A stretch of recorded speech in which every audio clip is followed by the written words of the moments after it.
Hello! Ang ating subject ay Cost Accounting and Control. Ang topic, the manufacturing process and statement of cost of goods sold. Ano ba yung mga learning objectives natin para sa topic na ito? So, una is to identify the cost areas and their corresponding inventory types. Ano yung mga cost areas natin? Mamaya ipakita ko kung ano yung cost areas. Tapos ano yung corresponding inventory types niya. And pangalawa is to learn how to prepare statement of cost of goods sold. Ano ba yung statement of cost of goods sold? Diyan natin malalaman magkano ba yung puhunan natin dun sa mga ibinebenta nating products. Let's proceed. So, mag-start tayo sa inventory flow. Makikita natin dito yung ating mga cost areas. So, we have the supplier, then yung company natin, company premises, and the customer. Sa merchandising type business, kung ano yung pinili natin sa supplier, yun din mismo ang ibebenta natin sa ating customers. Example, plain shirts. Bumibili tayo ng plain shirt, wholesale, bumibili tayo in large amount, then ibebenta natin, i-retail natin. Wala na tayong gagawing process, kung ano mismo yung binili natin, ibebenta natin kay customer, ang tawag doon ay merchandising. Merchandise inventory lang yung ating inventory. However, pagdating sa manufacturing business, instead na ibenta natin diretso kay customer natin yung binili natin kay supplier,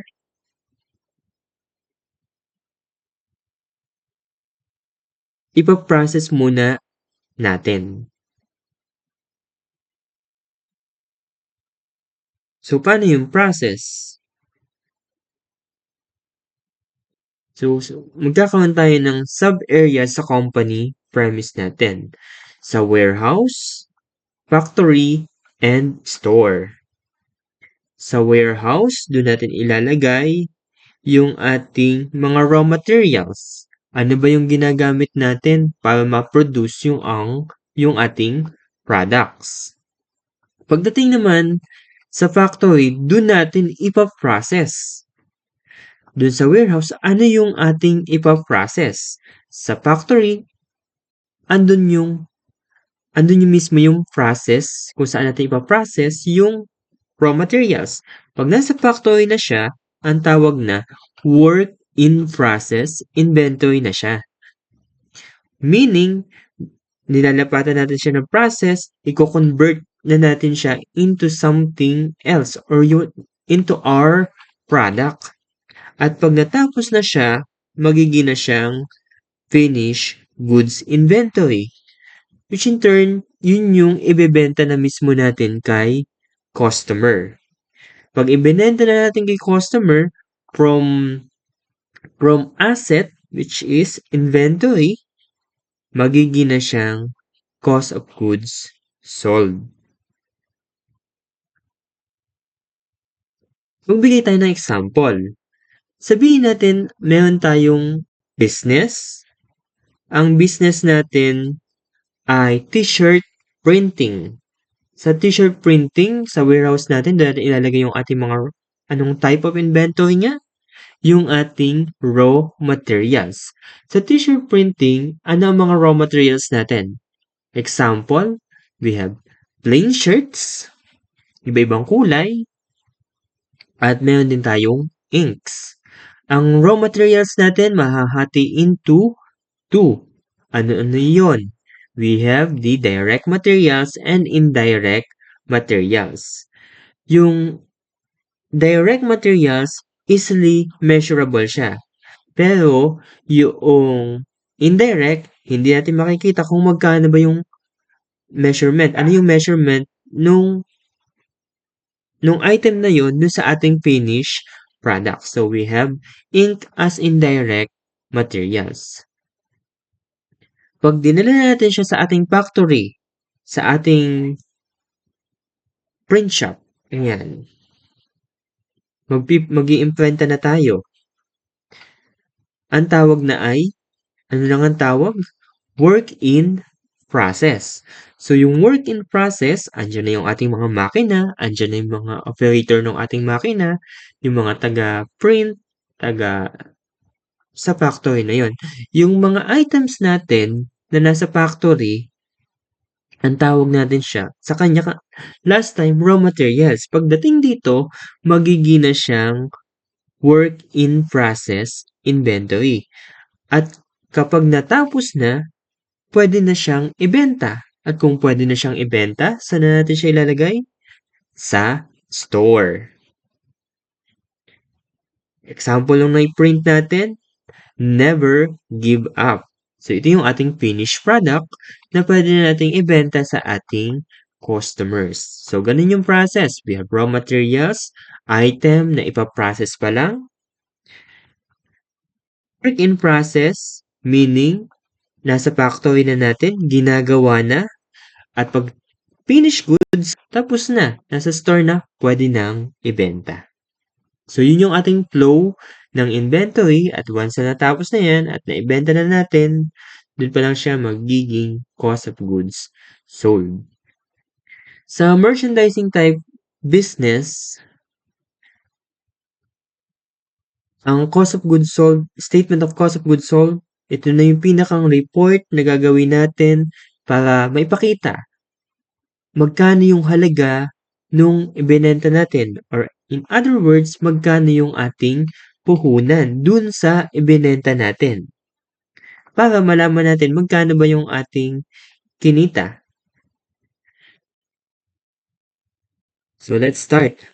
Bating Mariko, dapat nasa ang area na ba tayo? Pag merchandising, later, pakita ko. Okay? Nasa ang area tayo? So, mag-start tayo. Yung statement of cost of goods sold, mahabang statement siya. Mahabang report siya. Kaya kung hindi natin siya isa-segment, medyo mahirap i-recall. So, ganito yung gagawin natin. So, mag-start tayo sa warehouse.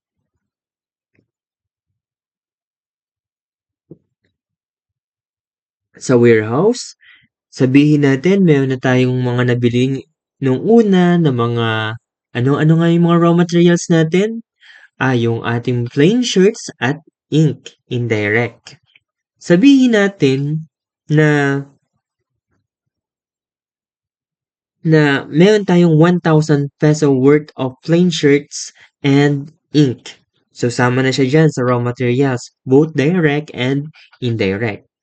So, sabihin natin, throughout the period, or sabihin natin, in a month, kung ano man yung ating reporting period, pwedeng month, or quarter, or a year, ay nag-purchase pa tayo ng additional materials kasi syempre kukulangin tayo para ma-satisfy yung ating customers. So, syempre, bibili pa tayo ng additional plain shirts and ink. Anong tawag doon? Net cost of purchases. Sabihin natin ang net cost of purchases natin ay 8,000 pesos.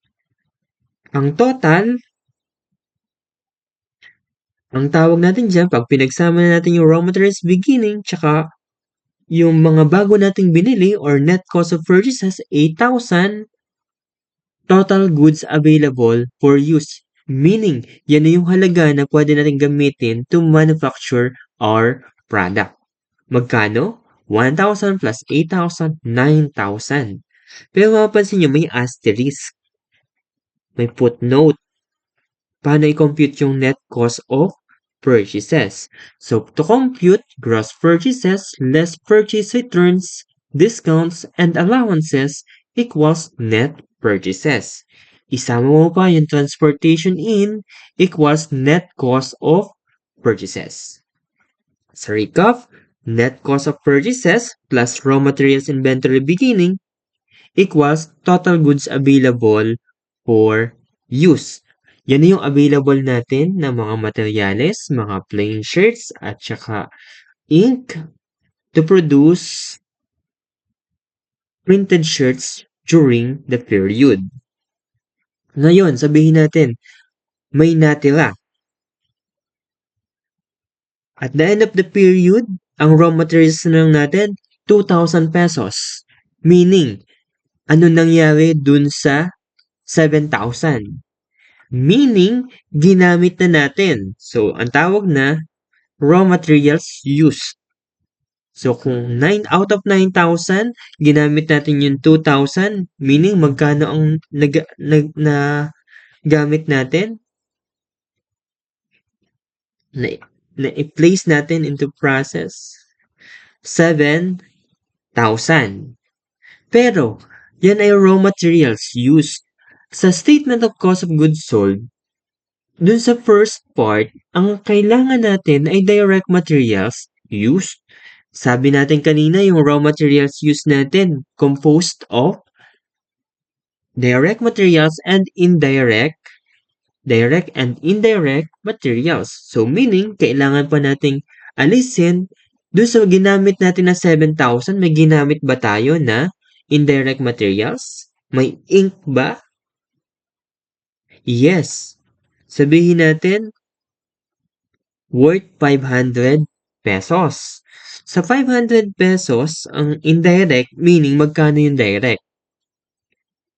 That means gumamit tayo ng 6,500 peso worth of direct materials. So, andyan yung warehouse. Kung ginamit na natin siya, meaning, inilagay na natin siya into process. Nasa factory na siya. Ginagamit na natin sa factory to produce our output or printed shirts. So, tapos na tayo sa warehouse kasi itong direct materials use natin pupunta na sa factory. Makita natin yung direct materials use. Ito naman yung starting point ng ating factory. Ayan na siya sa factory. Then, itabi lang natin para makita natin yung flow pa din, yung relationships ng bawat item. So, we have direct materials used. So, yun yung plain shirts and ink na pinaprocess natin. Inilagay natin sa process during the period. Sabihin natin in a month. 6,500.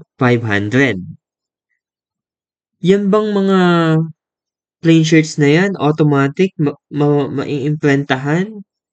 Siyempre, hindi. Kailangan ng operator na magtatrabaho dun sa mga machines.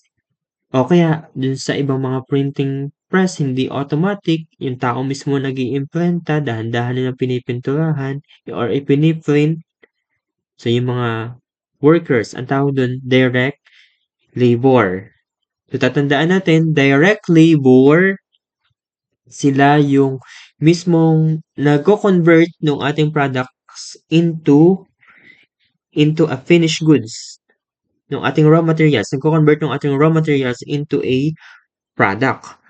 Pero kung hindi sila directly involved, ang tawag doon indirect labor. Papasok yon factory overhead control or actual. Hindi pa siya part dito. Kasi yung third element natin, we have direct materials, 6,500. Direct labor, 1,000 pesos. Then, mag-a-add pa tayo ng factory overhead applied or estimate. Bakit estimate? Kasi, madaming cost, madaming component ang ating factory overhead control na kailangan na natin right now. Kasi, i-costing na agad natin yan, makakapag-set na agad tayo ng price. Kaya, ang third element na i-add natin sa ating direct materials, direct labor ay yung ating factory overhead estimate or applied. So, at some point, normally, ang application natin, mayroong cost driver. Para sa example natin, ang cost driver natin dito ay direct labor. Sabihin natin na ang estimate na nagagastos natin for factory overhead ay 50% ng direct labor. So, magkano yung direct labor natin? Anong napansin nyo? Magkano? 1,000 pesos. So, kung 1,000 pesos yung direct labor, 50% daw ang estimated factory overhead. Magkano ang ating factory overhead applied or estimate? So, times 50%, 500 pesos. Pag pinagsama-sama mo yung tatlo, ang tawag natin dyan ay total manufacturing cost. Total manufacturing cost, TMC. So, 6,500 plus 1,000 plus 500 equals 8,000. Lahat ba ng amounts dyan ay actual? No. Kasi yung ating factory overhead ay estimate lang or application lang. Applied siya based on direct labor. So, after that, isasama natin siya dun sa may ginawa na ba tayo dati. Bago mag-start yung period, sabihin natin, example, bago mag-start yung month, meron na ba tayong nasimulan? Yes. Ito yung mga hindi pa tapos nung matapos ang nakaraang buwan. Ending natin ng previous month, beginning natin ng current month. Sabihin natin, yung nakaraang buwan, natapos ang nakaraang buwan, meron pang 4,000 na hindi tapos. Yun yung value ng ating ginagawa. Meron pa tayong ini-add na total manufacturing cost para ngayong month or period. So, 8,000 plus 4,000, 12,000. Pag tinanong tayo, magkano ang pumasok sa factory? Magkano ang kabuuang halaga na nasa factory? O pumasok sa factory? 12,000.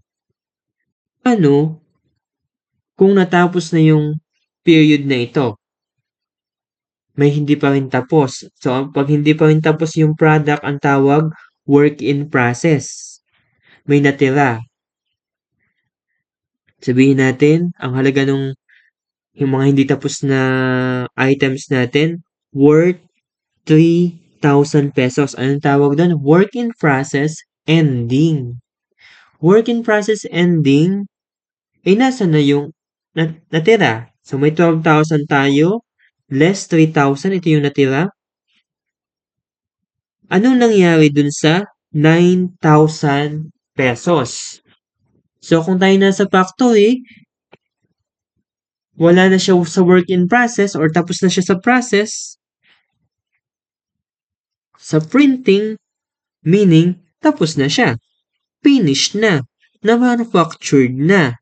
So, ang tawag na natin ay total goods manufactured. So, pupunta na yan sa ating store, pwede nang ibenta or i-deliver kay customers natin. So, 12,000 minus 3,000 equals 9,000. So, yung 9,000 na total goods manufactured, wala na siya sa factory. Pupunta na siya sa store. Kaya, doon na tayo sa third and last part, sa store. Ang starting point natin, yung total goods manufactured. Kung saan naman nagtapos yung factory. Okay na. Total goods manufactured. Natira. Itabi uli natin para makita natin yung flow ng ating inventory at yung relationships ng ating mga items. Total goods manufactured. Ang starting point, ito yung na-produce natin during this period. Magkano nga ba? 9,000 pesos. Sa 9,000 pesos, merong starting point or bago yan dalhin sa store, yung 9,000, meron ng natira sa store nung nakaraang period o month. Magkano? Ibig sabihin, may mga printed shirts na tayo bago magsimula yung period na ito o ang buwang ito. Magkano? 6,000 pesos. Nakapag-produce pa tayo ng 9,000. Magkano lahat yung pwede nating ibenta? So, meron tayong 15,000 pesos worth of goods available for sale. Yan yung kabuoang halaga na pwede nating ibenta sa ating customers. Siyempre, kung natapos ang buwang ito, ang period na ito, may mga natira pa tayong pwedeng ibenta or hindi na i-deliver sa at so, ang tawag, finished goods pa din siya. So, finished goods ending. Nasa na yun? Magkano ang finished goods ending natin? 4,000.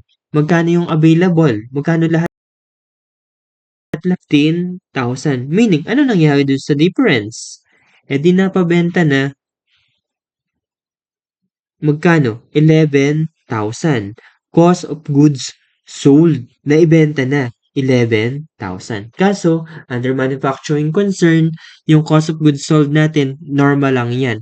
Hindi pa natin ako consider yung under application or over application ng ating factory overhead.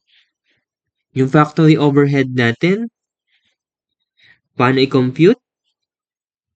I-consider pa natin kung may under or over applied overhead tayo. Di yun ay to compute is factory overhead actual control, meaning magkano ba talaga yung nagastos natin for any cost related in manufacturing other than direct materials and direct labor. Andyan yung mga depreciation ng mga equipment na pinakita natin kanina. Andyan din yung mga supervisor. Kung may mga maintenance tayo na tao dun sa ating factory, so part pa din siya kaso indirect yung mga yon. And yung mga utilities, ayan, indirect din yung mga yon. Papasok silang lahat, factory overhead control or actual. Pero, yung factory overhead estimate, yung estimate natin, ito yung kinompute natin kanina dun sa factory side. Di ba meron tayong direct materials, direct labor. I-recap lang natin. Ito siya. Itong ika-third. Meron tayong factory overhead. Magkano? 500. Balik tayo. Ayan. So, 500. Yung application natin. Yung estimate natin. Pero, yung actual na nagastos natin, sabihin natin 2,200. Mas malaki pala. 2,200. Magkano ang difference? 1,700. Ang tanong, under-applied ba siya or over-applied? Yung application natin, yung estimate natin, mas maliit ba or mas mataas? Kulang ba o sobra? 500 yung in-apply natin. Pero, 2,200 yung actual. So, tayo ay under-applied. Kulang yung in-apply natin. Kulang, additional cost pa yun. Ito ay cost of goods sold normal. Gastos natin. Puhunan natin yan. So, meaning, mas malaki pa pala yung actual na nagastos natin.